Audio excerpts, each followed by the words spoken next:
Hello, everyone. Two quick notes before we get to today's guest, which is a good one. First is Pizza Puffs, of course. Il Taco Foods has been feeding the hungry people of Chicago since 1927. Their most popular item, the Pizza Puff, became a Chicago staple almost as soon as it hit the very first hot dog stand here in the city. Now, for those that don't know, a Pizza Puff is premium mozzarella, crumbled Italian sausage, and a signature home-style sauce wrapped in a pillowy yet crispy crust. And that's just the original. They have 14 different flavors. Buffalo chicken, gyro, taco. They're all great. You can learn more about the flavors and where to buy them from their website, www.iltaco.com. Through 4 generations of hard work and a passion for good food, their family-run business now distributes Chicago's Pizza Puff in 38 states across the U.S. Check out the website. I don't know if you guys heard that. Like a car accident or something outside. Check out the website to find out where you can get the good stuff. Again, that's www.iltaco.com. Second point, we have a bunch of fire new merch at store.velvethamster.com, and I'm wearing some today. This is the Newman 2020 shirt because the mail never stops. Let me ask you something. What do you do for a living, Newman? I'm a United States postal worker. Aren't those the guys that always go crazy and come back with a gun and shoot everybody? Sometimes. Why is that? Because the mail never stops. It just keeps coming and coming and coming. There's never a let-up. It's relentless. Every day it piles up more and more and more, and you got to get it out. And the more you get out, the more it keeps coming in. And then the barcode reader breaks, and it publishes clearinghouse. All right. We have a Newman Kramer 2020 shirt and a bunch of other new shirts that you should check out, as well as the old shirts. A lot of fire new merch on store.velvethamster.com. Great prices. You can't beat this. These deals that we have anywhere. I mean, you literally can't get Velvet Hamster merch anywhere else. So this is not a lie. And it's affordable. Great for the whole family. Comes in all kinds of sizes, whether you're tiny, huge, obese, average size, whatever. We have all kinds of things. Hats, neck gaiters, COVID. Check all that stuff out at store.velvethamster.com. Our guest today is one of the funniest comedians working in the country right now. He is Mark Normand. You may have seen his... first of all, you may have seen his appearances on the Joe Rogan Experience last year. It was kind of a big bump for him. You may have seen his special. If you've not seen his special, his brand new special's on YouTube, Out to Lunch. Check that out on YouTube. It has over 3 million views. Self-produced special. It's free for everyone on YouTube. And we talk about that, like why the route of doing a special yourself instead of trying to get permission from Netflix to put it up. We talk about utilizing the digital space to create content and put content out there, because not only is Mark one of the best comedians working today and one of the best joke writers alive, but he is just killing the game on digital and putting content out there and trying all different kinds of things. Put out a short film recently, his special, obviously I just mentioned, his podcast, which you also check out, his podcast Tuesdays with Stories, comes out every Tuesday with Joe List, who's another great comedian. Just doing it by himself. I mean, he's been in comedy for over a decade, and now is, after being told no several steps of the way, is really powering through creating his own stuff, and it's it's comedy fans and people all around the web are gravitating toward it. So it was good to hear from him on that, on the process of creating your own content, putting it out there, and then got into some other stuff, cancel culture, joke writing, tons of stuff. I should just shut up. It's coming up right now. Here he is, one of my favorite comics, Mark Normand.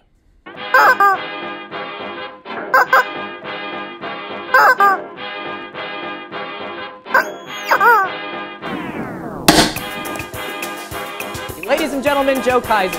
No! God, please, no! No! No! No! I went out to eat for the sake of this next joke. Joke. For the deviled cheese and sausage. Joe Kaiser, ladies and gentlemen.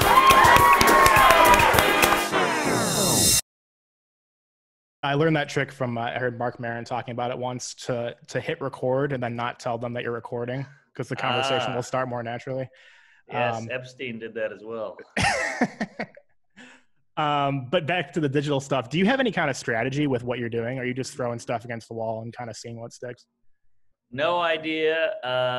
It's actually kind of silly. Like I told you, I'll say yes to anything. I'll do anything. So I check all my DMs. I have no self-esteem or ego. So just the fact that someone's willing to write me, I'm like, oh, let me see what they have to say. And some people are like, kill yourself. And some people are like, hey, you're funny. And then some people are like, hey, I'm a videographer in Philly. I love what you're doing. I love Out to Lunch. You put it out yourself. I hear your podcast that you're doing this, this, and this. Let me film it and I'll edit it. And I say, great. And they come out from Philly. This guy came out and shot me in the park for a couple sets, and that was Park Norman. So, yeah, I'm just trying stuff. And you got to have content now. You know, there's so many hack comics and bad comics who get booked based on, like, identity stuff. And, hey, we got to fill a quota and all that. So, like, I don't know. I just want to be funny, and I just want to put funny stuff out. And if you try to wait for these guys to put you on Netflix or Comedy Central or whatever it is, it's probably not going to happen or take forever. I don't know if you ever tried to pitch a show. It's a nightmare. It's like you gotta put a pitch together. Then you got to work on it with your agent. And then you fly to LA, then you go in the meeting, and then they like it or hate it. If they do like it, they give you an offer. And then you got to wait till the people above them like it. And the whole thing is like a 4-year thing. And that's if you get on. Right. And I'm like, who's got time for this? We have an iPhone. We can buy our own cameras. We have editing equipment. And everything on TV sucks. So, like, right. Even if mine sucks, at least we spent 3 days on it instead of 3 years. And people see it. It's on YouTube. So YouTube and all that iPhone and stuff is a game changer. When did you start coming to that? Was a long answer. No, that's good. And I agree with a lot of it. But when did you start coming to that realization that you can kind of put the stuff out yourself and put stuff out on YouTube? Yeah, I realized it years ago, but I guess I didn't want to give up the hope of like having, because every comic, you know, whether they're against the grain or pushing the other way or whatever the hell, hate mainstream, they all want that. We're all insecure and we all want that acceptance of the industry. Or maybe it's a psychological thing about our dads or moms or something, but like you all want it. So, you wait it out as long as you can. And then when nobody bought the special, that was kind of like the nail in the asshole. And I was like, all right, let's do everything for ourselves. Yeah. I think part of that is if you grow up a comedy fan, like you daydream about, I'm going to get my spot on like Conan or The Tonight Show or something. And then I'll get a sitcom on TBS or Comedy Central or something. So it's just kind of like the daydream. So like, that's why you're not dependent on the industry, but you're thinking, oh, that's the goal, is to have that 30-minute show or to have that spot on late night TV. But now if you're coming up, if you're getting your break, Rogan is the gate, which you had last year. It's like, that's the thing that's more like The Tonight Show. Yes. So it's kind of hard to, it's kind of hard to like shift that daydream in your head. Yeah. It's a great way to put it. You got to shift the daydream because you're realizing this daydream you've been fantasizing about as even as a little kid, it's not real, but you're in the actual reality of The Tonight Show, which is Rogan. Like, so you got to realize, oh, this is it. I'm in it right now, but it's almost like a fish in water where you can't see the water, you know, you're just like, oh, we're in it. And so once I realized that, I was like, well, let's just go 100% in this world, because that world is taking too long or might never happen. And if we can do it here quicker, fuck it. And we have more control and we own it. I mean, there's a lot of pluses to staying with YouTube and social media and the internet in that way. Yeah. And anyone, I mean, you have to be talented, but because we all have one of these guys, anyone can start making content. I think it seems like more and more comics and content producers in general are starting to realize that to an extent. And maybe the pandemic kind of accelerated that a little bit. But I think really in reality, it's been a thing for the last like decade. Like Rogan was ahead of the curve with the podcast. Like he's the pioneer that kind of sparked the comedy podcast thing. Totally. But that took 10 years. I mean, people are like, oh, look at this huge podcast. It's like he had 2,000 listeners 8 years ago. Right. Yeah. So I think, do you think there's going to be a shift now where people are not depending, like you're not doing it, Andrew Schultz, some other guys are like really going hard on Instagram, on YouTube and stuff. Do you think there's going to be a shift bigger in the industry where comics are just not dependent on waiting for that Netflix meeting or waiting for, somebody to call and ask for a special? Definitely. I mean, I remember telling my agent, like, you got to get me on this podcast. He goes, what does it pay? And I'm like, it doesn't pay anything. It's a pod. It's exposure. And he's like, you should do this TV thing. And I'm like, nobody cares about TV, but that's how they saw it. I mean, we act like Netflix and HBO, they're so behind. And then if you tell them something, they go, what are you talking about? It's like Blockbuster. Blockbuster, you're like, watch out, these people are coming. They're like, we're Blockbuster. We're huge. What are you, crazy? Nothing's going to happen to us. And then, boom, they're gone. So I think eventually, look at Schultz's numbers. I mean, eventually they're going to knock on his door and go, will you come on our thing now and bring those numbers? And he's going to go, where were you a year ago when I needed you? And I think that's going to happen. So we act like these people know everything. Like, HBO discovered this guy. No, they heard from another guy, They're the last people to find out. They just have the big cameras and the big exposing network platform. That's all they have. They have no vision. They don't fucking know. So I feel like they used to, but now I think those days are over. Yeah, I mean, they're business people, really. Like, they don't know comedy. Can you walk through, because I know you've been in pitches with Netflix, what that meeting's even like how it comes together, and then what the actual sitting there with them is like? Nightmare. Well, it's a nightmare for me because I'm nobody. I got no juice. If Aziz walks in or, some bigger name walks in, Seinfeld, whoever, they're like, hello, well, you need some coffee? What do you have? And we want to be in this business. With me, they're kind of like, who are you and why should we help you? You're lucky to even be here. So you already start off, it's like hitting on a girl that's out of your league. You're like, hold on, let me make a pitch. And they're like, they're looking at their nails, and you're like, this is a good idea. And just think if Adam Sandler pitched this, you would buy it just because you want him. And that's what you start to realize. You're like, they don't care about the idea. They just want the guarantee. It's like, look at the movie biz. You used to have fun movies, independent. They kind of cared about the integrity of filmmaking. And now it's just like, how many superhero movies? How many Avengers are we going to have? Well, let's get another Star Wars. Let's remake Jumanji. It's just all these safe bets, which I get. They're business people, but movies suck. They suck. They used to be like Pulp Fiction was an independent movie, basically. And I don't know if we're going to have any more of that. And I feel like the same with comedy. Like, if you're a good, interesting, weird, like Mitch Hedberg is outside the box. I mean, he's dead now, but he's in a box. But, like, it's weird. Guy's looking at the floor. He's got long hair. He sounds black and a stoner and weird and different and one-linery. And I feel like now they'd be like, he's a white guy. I don't know. He's a little older.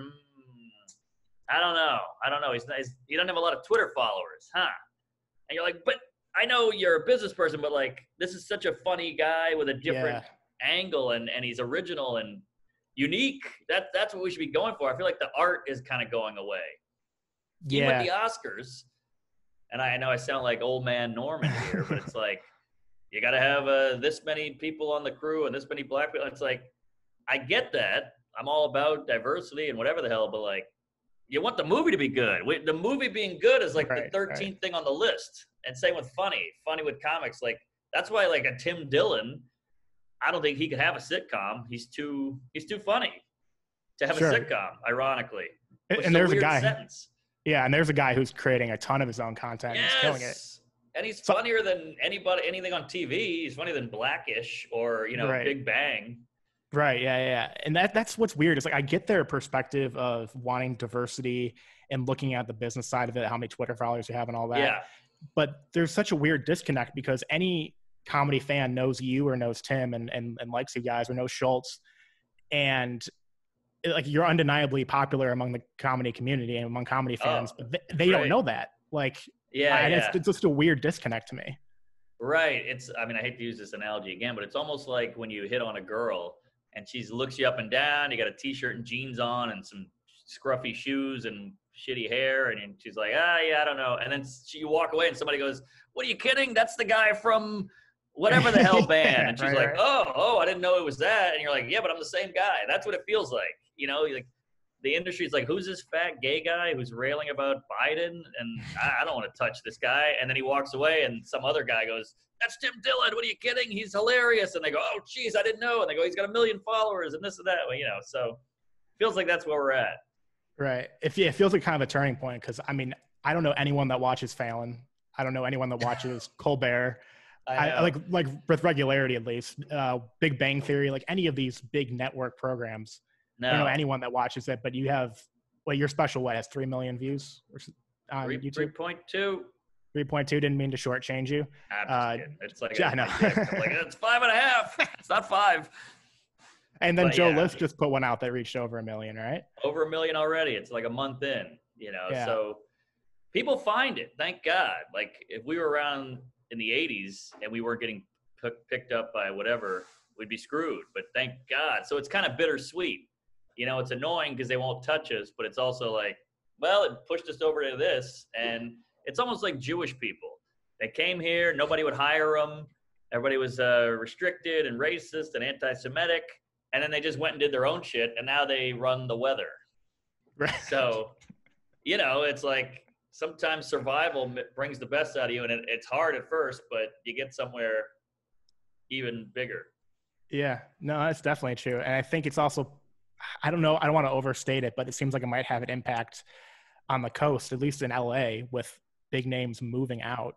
Yeah. I've wondered now if we're going to get to a point where it doesn't totally matter where you live to create content, to reach another level. Because like Rogan, Segura, Theo Vaughn, like all these people leaving LA.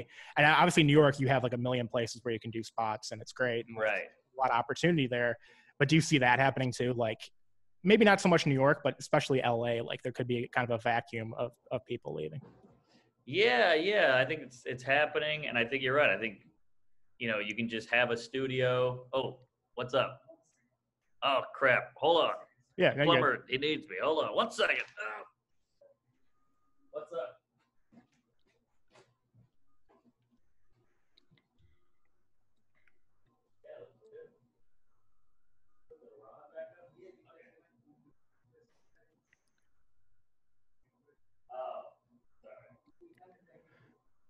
Okay.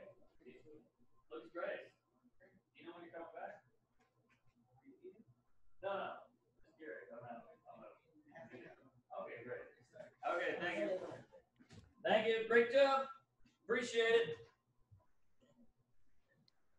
Whew. Sorry about that. No, Got you're a all good. fucking Russian guy telling me about my pipes. And I'm like, oh, yeah, great. He's like, sorry, 1 minute till you have it. All right. It's like the Russian cable guys. Yeah, exactly. Cable boy. By the way, you ever watch cable now? It feels like you're like, what am I doing? Am I at a museum? What is this? Is this an ad? There's like 18 channels. There's nothing on. It's weird now. It's so weird. I used to so I have cable just to watch sports, like live sports. Yeah. But if I watch like The Office on Comedy Central, like a rerun, the first commercial break, I'm like, I'm out. I'm not going to stick around for 60 seconds. This is on Right. Netflix. What am I doing? Or same thing with podcasts. Like I used to listen to sports talk radio sometimes. Right. As soon as the commercial breaks on, I can't do this anymore. You have 1 million podcasts you can tune into. It's true. It's so quaint. You know, it's like using a VCR or something. You're like, wait, what? I'm rewinding and waiting for the whole thing to go backward. It's crazy. Right. Yeah. And then movies on cable. Like I tried to watch forget about Inglourious it. Bastards was on AMC or something last week, censored. And then the commercial breaks come at the worst times. I'm like, I can't, this is a diluted experience. I can't get through this. That's a great way to put it. Diluted. And we grew up, I don't know how, I'm 37. So like, you know, Breakfast Club would come on cable. Like, oh, Breakfast Club. Yeah. I got my Die Hard's on, you know, my whole day is set. And now it's like, what are we doing? 3 hours here? And I've seen this toothpaste commercial 4 times in this 1 hour. It's crazy. But yeah. hey. No, Office Space really got a cult following from being on Comedy Central as a rerun. That's in right. like the early 2000s. And now this is an interesting way to look at it. Like there's no way that would ever happen now. Like a movie's never going to gain. So that's like a sign of the changing gatekeeper, because no one's going to have a breakthrough from airing on Comedy Central over and over again. Right. Like Chris Rock, one of the rare times he actually spoke to me, he's like, oh, you got a Comedy Central hour? I was like, yeah. I don't know if does anyone watch TV? He goes, are you kidding? They would play my special over and over, and some people would come home drunk and just put TV on, and it would come on, and he got new fans that way. And I'm like, yeah, I hear you, but that was 20 years ago. Yeah. Like, I don't think people are coming home drunk now and putting TV on. They're putting on Hulu. Right. Yeah. I became I'm 27. I became a comedy fan really from watching the Comedy Central half hours in like the mid 2000s. Those were great. Great choices. You know, Dane Cook, Geraldo, Nick Swartzen, Patrice, you know. They're on all the time. Yeah. Amazing. Arj Barker, Hedberg, they were great. Yeah. But now like I'm going to get it from like, so this is a good example. I think I really started listening to your podcast more after your first Rogan, which was was that last year already? Yeah, it was like September. Time kind of bleeds together right now. Right. Then I did it again in January. So it was a quick double up. So after that, I started listening to your podcast. And then from there, like you and Joe are mentioning like Dan Soder, Sam Morril, all these other guys. And then these are comics that I know, but I didn't listen to them as much. And that's how exposure is kind of happening. Now I'm listening to other podcasts and like watching other specials. And like 15 years ago, the only way I'm going to do that is from Comedy Central. Yeah, that's true. Good point. I mean, it's a different time, and I keep saying it, but I guess it's bittersweet. And here's what bothers me about these times is like we're all just trying to adapt. We're trying to pay the rent. We're trying to make it work. You know, we write these jokes. We want people to hear them. Hopefully people like them. We're getting no love from the industry, so whatever. But then you get these people going like, can you believe these guys? Oh, they got it made with their 3 million views and blah, blah, blah. I'm like, are you kidding? No, everybody said no to me. What are you, nuts? Right. They're mad because you're doing well, but you're like, look what I had to do. Look at all the shit I had to go through just to get on YouTube, you fucking idiots. But yeah. Well, yeah, no one sees that part. Nature. Exactly. No one sees the failures. They see like your success, which is interesting because like if you have a show on Comedy Central and let's say it flops, people see that as a failure, but that was actually a success. You got a show on air. No one sees the things that come before that of all the failures of being told no. Right. Must be so nice to have a show and go, oh, big guy over here, rich guy. You're like, rich guy? That took 10 years. Yeah. So yeah, you don't see the things that go into it. So do you think this is, speaking of like all that work, has this been the biggest year for you career-wise?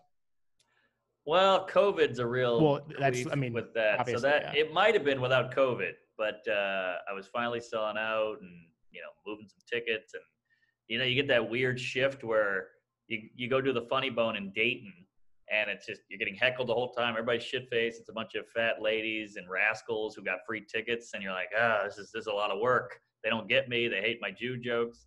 And then you go back a year later and it's all your people, and like you're taking photos, you can feel people kind of shaking a little and stuff. Yeah. And you're like, oh wow, this is a shift. But I felt like last year was my big one. It was like, did Rogan, did Fallon, did the Tonight Show, and then got on a plane that night and flew to Rogan's house, and then it was like such a show busy kind of night and week, and then did all these other podcasts, and then I opened for Seinfeld at the Beacon in November. That was insane. I did Conan earlier that year, and a bunch of stuff happened. So that was probably the year for me. 19. Did you get a big bump after the first Rogan? Yeah. I was with Kreischer one night. He's such a nut about like success and the needle moving and numbers and analytics. And he has this app where he can see your social media following, and it just goes like this. Maybe there's a little dip up, and then it goes when you do Rogan. And he showed me that, and I was like, whoa. So, like, if you get canceled, your shit's like, like Shane Gillis, nobody's ever heard of him. He's down here. Then he says, gook, and it's, up here. So, yeah, it's crazy. It is crazy. Well, that's another thing with controlling your own platform, though. And Rogan's the perfect example is you can't get canceled, really. Like, he's the most uncancelable. I don't know if that's a word. He can't really get. I mean, he went to. There are ways he could get in trouble, but no one's going to cancel his program. Like, true, he's not going to kick off the air. Here's the thing I don't like about this canceled thing that no one's talking about. I have friends who, I'm friends with Shane Gillis, friends with all these guys, and they always go, people always go, they're fine. They got $1 million. They got more fans off of this. They're now I've heard of him. I never heard of him before. The canceling actually, it's like, it's not that. It's the pain and sorrow and the whole world hating you and shitting on you and trashing you. For people who claim to be so compassionate and like, we got to help everybody, lovey-dovey, you're like ruining someone's psyche. They're going to kill themselves. And all these people talk about like mental health. We got to help. You're giving someone depression and like utter sadness, and you don't even care or realize it. And you're doing it purposefully. I don't know. That's so mean. They don't realize they're bullies. The purposeful part is what sucks. Yes. And it's because they don't know, like, they don't know Shane. That's He's what just it like is. a guy they can't personalize, can't humanize him because they don't know That's him. what it is. And we're getting more and more into that because it's all computer screen, and like even your Twitter icon is a picture of a Mustang or some shit, so it's not a human, it's just this name, it's this entity. Exactly. And now, even though Shane has moved past that, I don't think he ever will, to be honest. Well, mentally. Yeah, mentally, right. And he's now known, like, he's a funny comic, and I like him. Killer. But he will be known to a lot of people as the guy who got fired from SNL before being on the cast. Yeah, exactly. It's this kind of scarlet letter, very like tribally, weird kind of Middle Ages way. Like, put the letter A on him for asshole forever, and he has to walk through the streets. People are throwing tomatoes. I mean, it's very old school, and It's sad. And they don't give a shit. They're brushing their teeth, going, "All right, I stopped a racist." Yeah, great. What do you don't even know the guy. Exactly. It's horrible. I hope eventually we flip around to canceling them. I think they will eventually, because I think more and more people realize how, maybe I'm being too optimistic, how silly it is to boil down a person's entire existence to one moment that like, they don't know anything else about Shane. They don't know how he grew up. They don't know how he is day in and day out. And they're boiling down their knowledge of him to one quote on a podcast. Like, that's just ridiculous when you really think about it. Or you don't think about the growth that somebody, even if he was making a joke, like Kevin Hart, not you, Kevin Hart, but real Kevin Hart. Yeah, the black one. Getting bumped from the Oscars, like 10 years ago, he probably wouldn't make that. He was making a joke then, but he probably wouldn't even make that joke now. Of course. Stuff changes. He's not that stupid. Yeah, stuff changes. I mean, I do a joke about this in my act, but at some point, somebody was a man, now they're a woman. You understand that change, the transition. Yeah. Why don't you understand the mental opinion change? I just don't get it. And I think a lot of it is internal. A lot of it is like my friend was on a podcast. I'm not going to say his name. He made a gay joke. And the guy also on the podcast, it was like 6 people on a Zoom. And he was like, "I'm out. I can't believe you'd make a joke like that." Blah. And he's like, "I'm a comic. I'm fucking around. I'm not homophobic. It's a joke." And the guy walked. He left the pod. And he was like, "Wow, that was weird." And he's like, "You're a homophobe." Wow. He went nuts on the guy. And on my friend, I was like, my friend was like, that was kind of out of left field. And then we did some research. Apparently that guy has a photo of him in the 80s with a shirt that says like, "I hate fags" or something. He's like, and you're like, oh, that's what this is. Yeah. You got your own shit and you're scared this will come back to you. So you have to overreact angrily and yada, yada. And you're like, you don't actually think I'm homophobic. You just think I got to cover my ass here. And I think that's a lot of it for people. They're on Twitter going, "You said this right." You're like, you've had a million racist thoughts, and maybe this is your way of feeling better about those, is calling this comedian a racist or whatever it is. I think there's a lot of that in all this shit. Yeah, especially when now more stuff is documented. That's what's kind of scary for the generation like coming up. Is I had a Facebook when I was 14. Like, I don't remember what I was posting and stuff. I had a Twitter when I was like 15 or 16. Like, and everyone did in high school and college. Like, that they all had social media. But if I could go back, I would just be like, I don't know. These thoughts and feelings I'm going to have and opinions are not going to be the same 10 years later. Language is going to change. It's better off not to dabble in that. And this is like the first generation of people who have like a significant online record of a lot of things. And that could come back to bite them. Or they'll just be scared of like, what did I say 12 years ago? Is somebody going to find out? Like, I don't even remember what I said 12 years ago.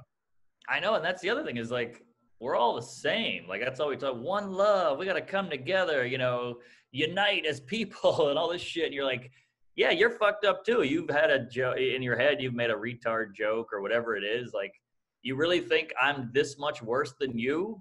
You know, like Yeah. what if we looked through your emails for the last 5 years? We'd find some horrible, oh, this guy had a small dick. You're like, well, all right, well, that's body shaming. Like, we could do this all day. You know, nobody's got a clean slate here. We're all people. We're all flawed. And Right. that's what I don't get. I think it makes people feel better to just trash somebody because they're kind of like, in a weird way, cleaning their own wounds. Yeah, and then you feel more virtuous. But Yes. when you really think about it, like, are you actually making that person a better person? Are you convincing them of your argument? Like, you're probably making an enemy by doing that. And then they feel like they need to push back more.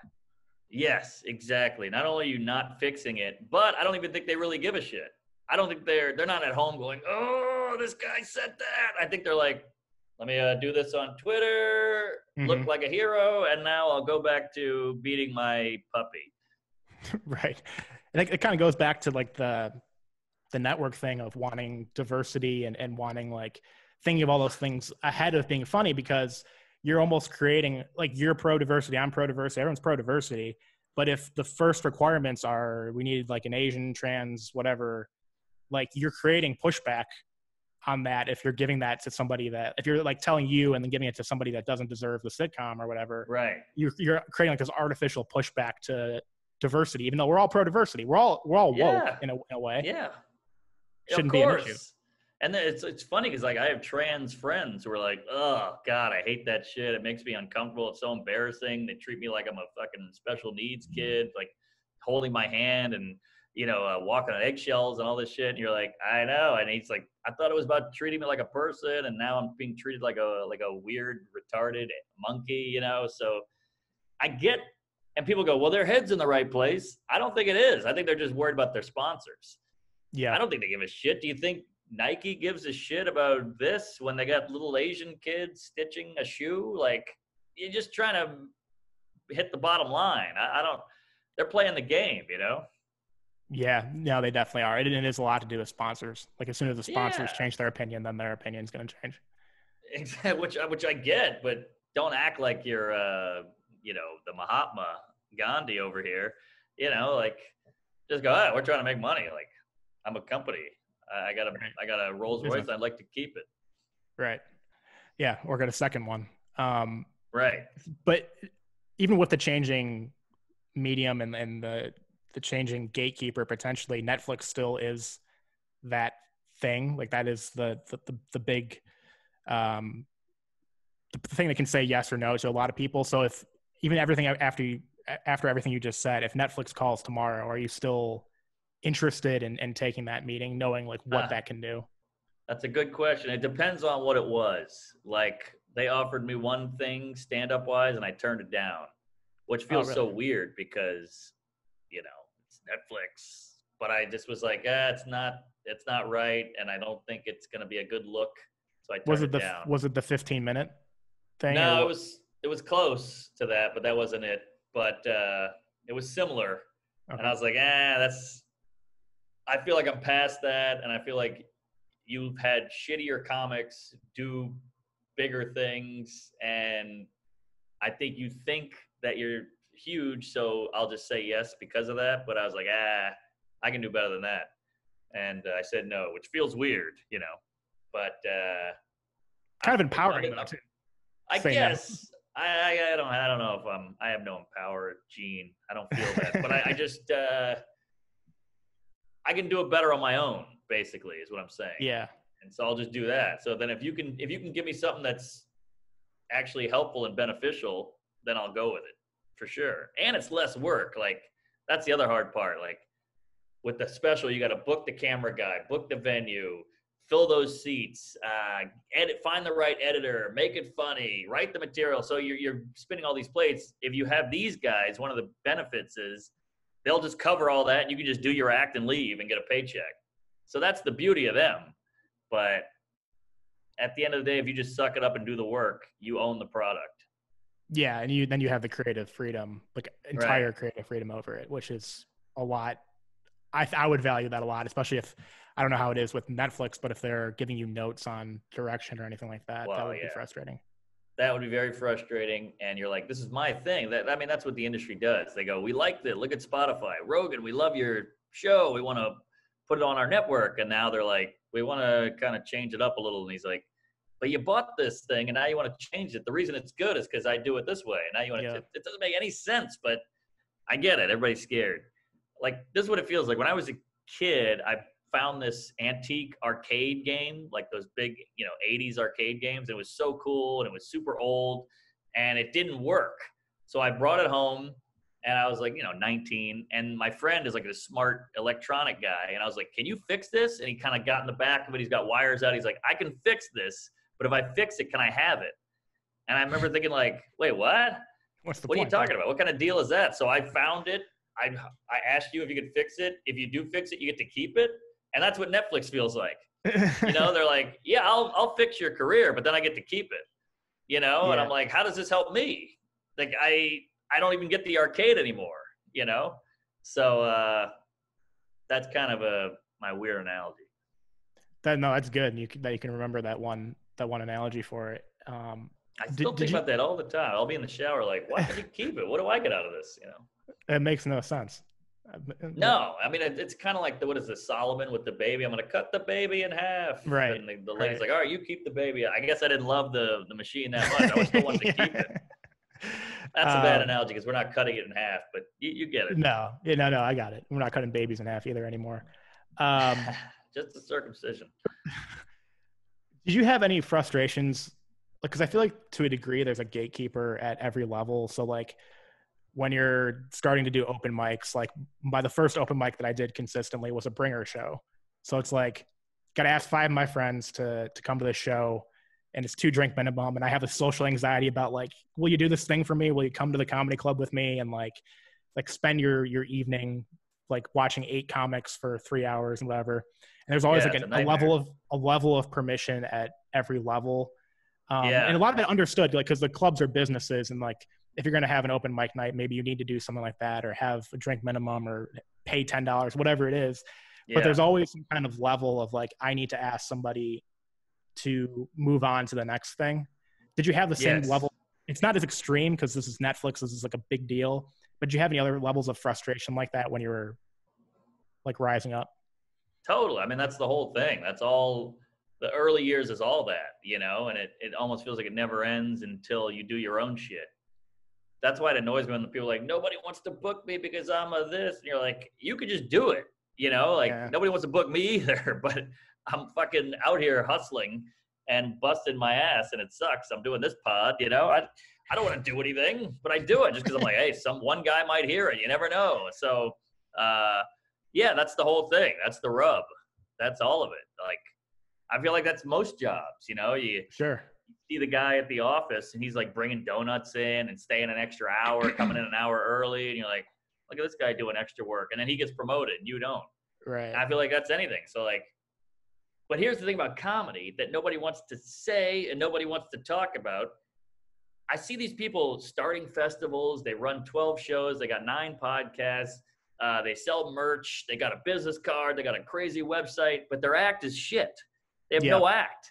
And I'm like, all this festival shows, business card, T-shirts is a waste of time if you're not funny. What do you think we're going to do? You think you're going to send your tape in to Fallon? And he's going to be like, there's no laughs, but he's got a T-shirt. Like just work on. I know hilarious guys who can't even drive a car, but they're famous because they can do an act. Yeah, it's weird how little the act. It's probably the industry kind of like setting this precedent because they don't care about the act anymore. I mean, look at all the specials lately. They're fucking dog shit. But just work on the act. The act is like the last thing people are like, how do I get on this? I'm like, well, give me a good 5 minutes. That's what you should be worried about. Like that tag isn't hitting. Fix that. Get the tag going. Like what about the punchline? The punchline got like a mediocre laugh. It should be a room laugh. Work on that. Why are you working on your website? No one wants to book you. It's not even that complicated. Joke, laugh, joke, not laugh, work on it. Joke, laugh now, fixed. Done. That's your homework. It's simple. That's the first thing you should work on. And the first thing like that. That's the thing. It's hard. Yeah, it's hard work. It's annoying. It takes failure. And people just go, there's no results here. Let me buy some microphones. We'll start a studio. Like, what? Get the thing working. The big thing I noticed with that was when people started, like comics that I was like doing open mics with years ago were doing like getting headshots. Like they were like really focused on getting a headshot. And then like I know comics that just aren't that funny, like need to put in work, that have a very elaborate website, and like your act's not good, but your website's very impressive. And I wish my website, I don't know anything about like building a website, like half as good as that, but like you're putting all your energy into this. Or I see comics, just like local comics here who aren't even featuring, who will like post on Instagram. They have 200 followers or whatever, and be like, I'll be at like such and such show in Indiana or Wisconsin. I'm coming to your city. Like, do any of your followers live in that city? Like, who are you talking to? Like, you're just creating this branding of like, you see the big guys doing it. You see like, this is what's happening in the industry. So now I have to like put on that kind of persona. It's very, But then people go to the show and the show sucks. They worked so hard on all this other stuff. So I'm like, I'd rather 3 people see me kill than 1,000 people see me bomb. You know, I get it. It looks good. It's like all the accoutrements of success, you know, like I have an album coming out, come to my release party and check out my website and join my Patreon. And you're like, I know, but there's nothing here. You know, it's like, it's almost like asking out a bunch of girls and you're impotent. You know, like you gotta, what's the point? I know you want all the glitz and the glamour and the glory, but the laughs are why we got into this. Or just be a producer. Just go produce or be an agent, you know, like that's fine. You like comedy, you like this world. Great. I like it too. But if you're not working on the act, you're not a comic. I'm sorry. Did you ever, like, especially starting out, struggle with self-promotion just from like, it's still, I cringe at the idea of self-promotion just because I'm anxious and like, everyone, like, why would anybody like care what I'm like putting out there? Like, I hate myself, so why are they going to care? Yeah. I have the Did you ever? thing. You do? Still? Even now? Yeah. Oh yeah. Oh, I hate it. I hate all of it. I don't even like doing social media. I just do it because I'm like, oh, is this what you got to do now? I'd like to sell some tickets. You know, I got an email I'm doing a club this weekend in Jersey, and they're like, tickets are really low. Can you pump it a little bit? And I was like, okay. So I put a photo of myself going, hey guys, stand up. You know, like. It's awful. It sucks. I'd like to just be like a Bill Burr and go, hey, doing a pop-up show here, tweet, sells out, kills it, leaves, takes the money, you know, has a beer. Yeah. That's the dream, but you got to earn that, and I'm aware of that, and I'm trying not to be bitter. I'm almost envious of guys that can self-promote like that though. And even people who aren't like just starting out and like overdo the self-promotion. I'm like, I wish I kind of had your, I don't know what the word is. I don't want to say being a little cocky, but like the drive on the business side maybe. But even if I it's not that I'm not like driven, but it's just cringy to put ads out for yourself or something. Yeah, like no, completely. I agree, but I get it. But I've noticed a lot of the guys who do that and are good at that aren't that funny. They tend to go, what's the opposite of hand in hand? Foot and foot. They tend to not go together, you know. It's rare to find. What's that? It's rare to find a good business mind with a good comedy mind. Yeah. It's rare. It's rare. That's 2 different sides of your brain completely. So when you have a guy like Schultz who's funny and is also good at that, or Bert who puts out a ton of content and he's funny too, like that's very rare to find. Both sides of your brain are clicking on all cylinders. But these guys are also smart in that they hire a lot of people to do all that shit, which is really smart, you know, because they know maybe I'm not so good at it. This guy is. I'm making enough money to pay him. Sure, I'm losing money paying him, but it'll come back exponentially over time, blah, blah, blah. So that's pretty good business acumen, which is a word I don't know what the meaning of, but I use it. And I think that's smart. That's like, hey, I'll pay someone else. I can't do it. Nate Katanis with another mindless motivational moment. I want you to remember this. Nothing is impossible, okay? I hate that word, impossible. I wish the word impossible never even existed. I wish that it was never even in the English dictionary. In fact, I think that today, starting right now, each and every one of you should vow to remove the word impossible from their vocabulary. Because remember this, nothing is impossible. All right. Did this kind of influence your the way your style of writing jokes? I've heard you talk about this before about like people say like joke guy, which I don't really understand because you're supposed to tell jokes. Yeah. I understand what it means, like joke guy versus like telling stories or doing like more of a one-man show or something. But this desire to like really make it count and like really work on the craft, does that kind of influence how you write jokes? Yeah. I thought that's what we were doing here, you know? Yeah. I don't know how else to get laugh. What are we doing? Pratfalls or props? Or I can't do impressions. I don't know what else to do. So, of course, yeah, I tell jokes, and some jokes are better than others, and you hope that if a joke's not good, you can fix it or drop it and do a better one. I mean, that's kind of what we're doing here is like the audience is a focus group, and you tell them a joke, and then if they don't laugh, you work on that joke or drop it altogether, and then eventually you have an hour of A+ material. Now it just feels like, hey, I have an hour. You're like, does it kill? I don't know. It's an hour though, you know? And like, I know all these guys who put out albums, and I'm like, yeah, but you're bombing in the album. And I'm like, I know, but I want an album. And you're like, all right. And I'm not saying I bomb constantly because I'm trying new material. I bombed, 2 nights ago. I get it, but that's part of it. You got to work on the new and I don't know. It makes, I never thought I would long for the day. Those guys in the 80s who would do the same hour for like 30 years. Yeah. And you're like, back when I started, you're like, oh, what a dork, like doing the same hour from 20 years ago. He's doing Reagan jokes and this and that, OJ jokes, but like, at least it killed. Now I kill for that guy. Right. Yeah. Everything's got to have a punchline. Like I see so many comics that just don't even have a punchline. Of course. You'd think, and now I know I sound like I'm out of touch, but I don't care about being out of I just want to get laughs. I thought that's what we're doing here. And like now it just feels like a lot of people are like having a sad off. Like they go on stage like, I'm half black, half Asian, and this is why that's hard for me. And you're like, oh man, that could have been a great punchline there, Yeah. But punchlines are hard. I get it. They're hard to do. And I think it's true vulnerability to, people act like I'm going to talk about being molested. That'll be my vulnerable moment. And you're like, yeah, but that's easy. Anybody can get molested. And it doesn't impress me. You being molested isn't impressive. And you talking about it isn't impressive. I'm sorry.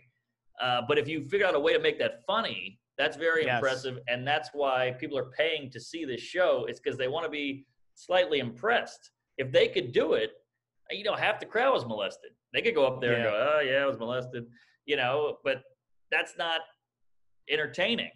And we're trying to entertain, and part of being entertaining is like, whoa, look at that. That was cool. It's like a magic trick, or I laughed, or I got something came out of me. That was fun. And just being like sad or vulnerable isn't entertaining, really.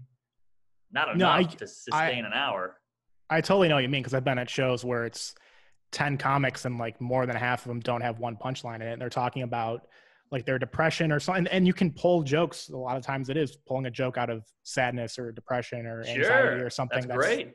That's good writing. But just talking about it on stage for 5 minutes, I mean, what are you doing? It's like more like a poetry slam or something. And it's kind of like indulgent, like, oh, this, everybody, look at me, I'm talking about my pain. And you're like, all right, well, we don't care, go to therapy. Also, these people paid, they came out the house, and comedy is big right now. Like comedy kind of ebbs and flows popularity wise, and I think comedy is in a good spot, even though COVID sucks.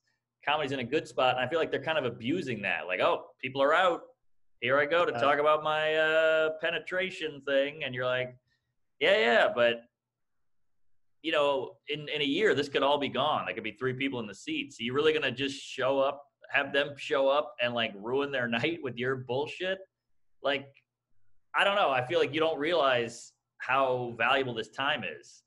Like, you're taking up a spot on the show and you're not getting any laughs. And I'm not saying laughs are easy. I'm not saying I always get laughs. I'm just saying you got to entertain these people. Like, if I know you live in this bubble where like you go up and you go, I'm an artist and all this shit, but like, I don't know, it's kind of mean. It's kind of insensitive and inconsiderate to the people coming. Yeah, and it's not intentional, but I think it's not intentional, but you got to open up and open your eyes and see that, like, oh, I just bombed, and you should feel horrible about that bomb. Yeah, I think a lot of comics get too inside baseball with each other sometimes, and like focusing on being on stage and being a comedian, that they don't think about the fact that these people got an Uber or got a babysitter or whatever and spent their night here. And that's valuable. Like those people's time is in your hands. And you got to make it count. Good way to put it.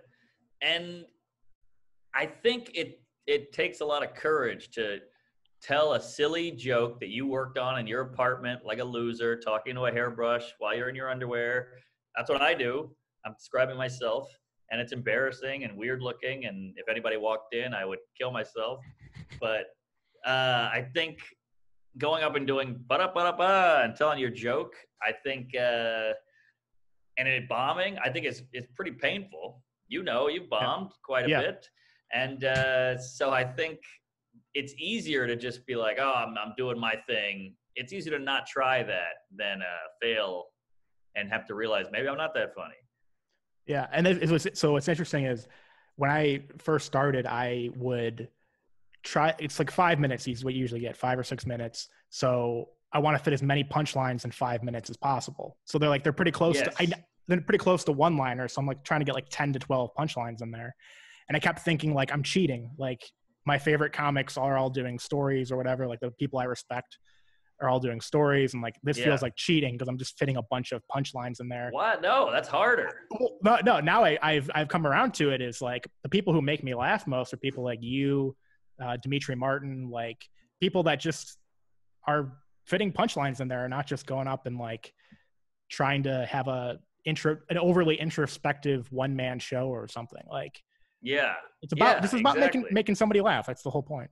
I know, it's weird how far we've gotten from that, but I think it's because comedy's so big right now, and the bigger something gets, the more people want to try it, and the more people are hobbyists. And look, I know there's somebody listening to this right now going, "Oh, Norman, what a fucking asshole! What a comedy snob!" But I'm like, I'm no snob. Be a hack.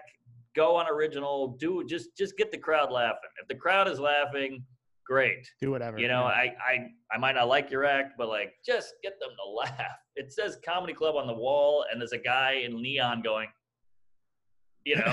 that's what we're here for. So like, please and I'm not saying it's easy. It's hard. I've been doing this for 13 years and I bomb constantly. So I don't know. It's just weird where we've gotten comedically. Yeah.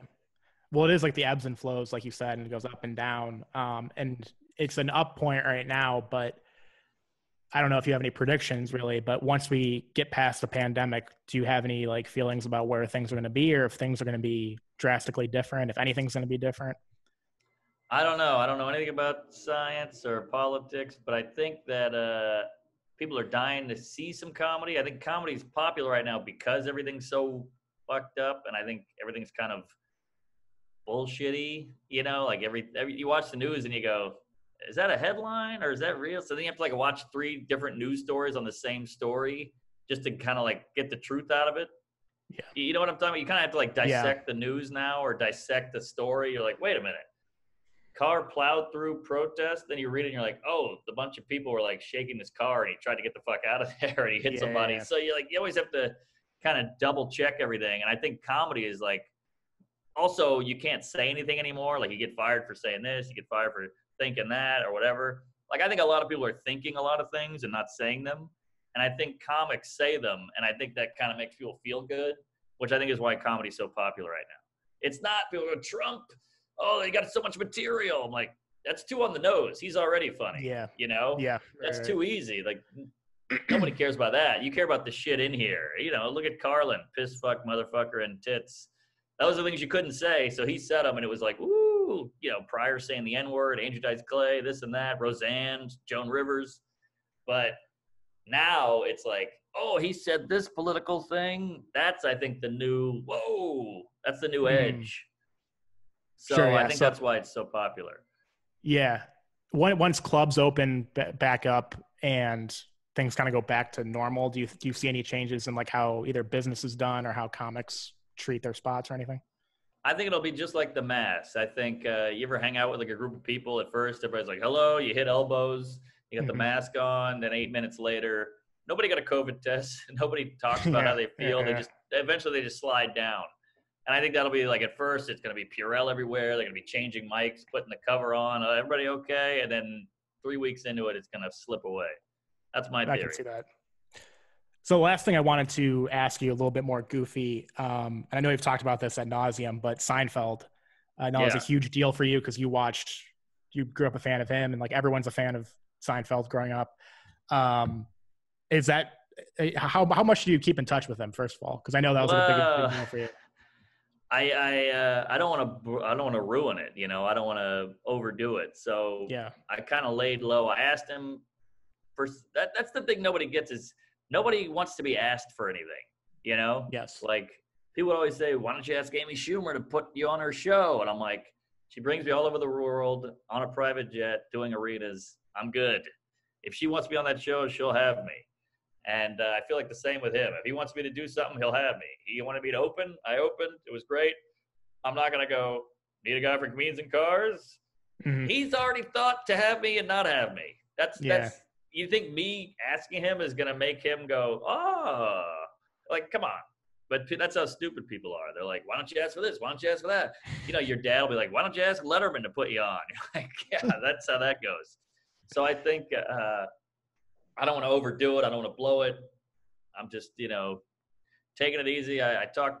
We text every now and then. I said happy birthday. We had a little chat, and I sent him an idea for a video. He hated it, and then he texted me like weeks later. He saw a video on YouTube of mine that he liked. So he was like, that was fucking hilarious. He didn't say fucking, but he's like, that was hilarious, blah, blah, blah. Where you're like, whoa, it's just the idea of him watching me on a screen in his apartment is insane. That's crazy. So I feel like I've already hit the moon with it. You know, I'm open for him. I've hung out with him. I've gotten drunk with him. We've talked comedy. We've texted.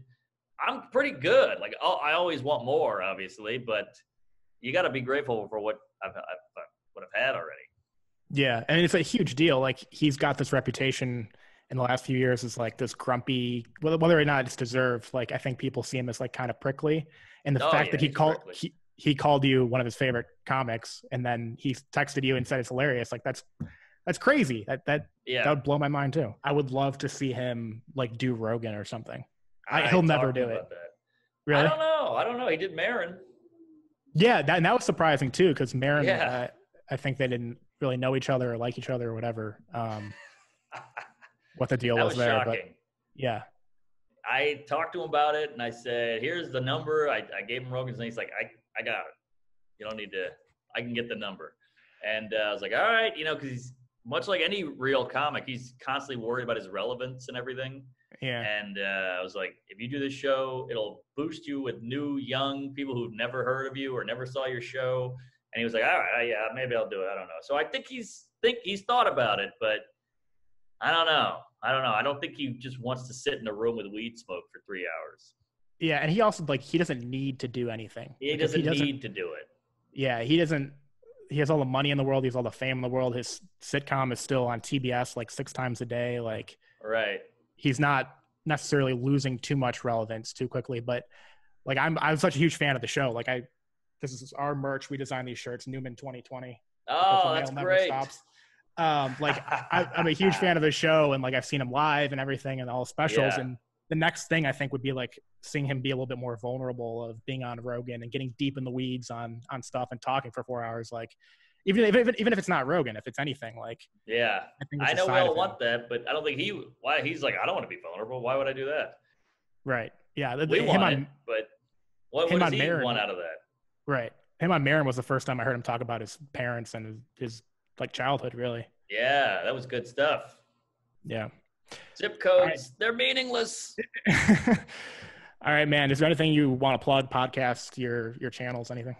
Yeah, watch my pod and or listen to my pod. It's Tuesdays with Stories. Watch the special. Give it another like or a comment, even just if you want to help the algorithm.